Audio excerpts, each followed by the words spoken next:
Well, Simon Amor, the challenge really starts now. First trip gets underway. Tomorrow you're off to Australia. How are you feeling? I'm very excited, very privileged as well. You know, it's always been my ambition to one day become the head coach for England Sevens, and to get this opportunity at such an exciting time in the sports development is a real privilege. You've named your first 12-man squad to take down there. A returning old injury man in Chris Cracknell, who comes into the side, and Phil Burgess is one of the new faces as well. So just tell us a little bit about what makes up your side. Well, I mean, looking at Phil Burgess first up, I was very impressed with the way he performed in Fira. He's been an outstanding 7 in the Championship in England for a number of years, and his lines of running are excellent, and the way he plays that hooker role and picking up and feeding off other players is very, very good. His real strength, though, is at the breakdown. He's very good at turning ball over, making the opposition work hard there, and that's a real benefit for the team.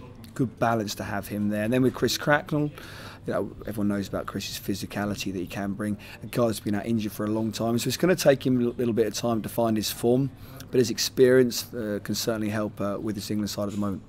Spain, France and South Africa, the teams you'll have in the pools, a potential showdown in the quarter-final with Fiji, I understand, so maybe meet your predecessor Ben Ryan at that stage. With your experience as a Sevens player, how do you view how you'll be able to coach this side, perhaps also with your experience from 15s?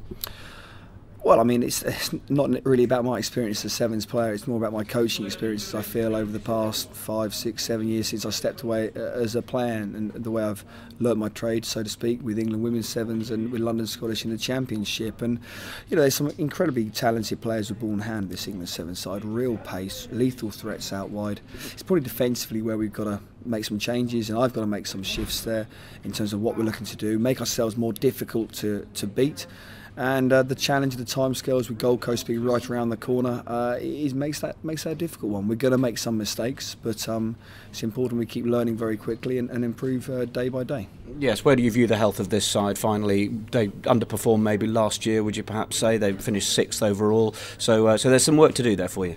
Yeah, I mean, they underperformed at the start of the series, but the way they finished in the last few tournaments was very positive, and it showed the resilience and how good this team is at being able to learn. You know, the health right now, it's a good squad, there's good potential. The timescales of Gold Coast, you know, a week away, and myself only coming aboard 6 days ago, the change I'd like to bring in really put pressure on there, and, you know, that's going to be a challenge for us.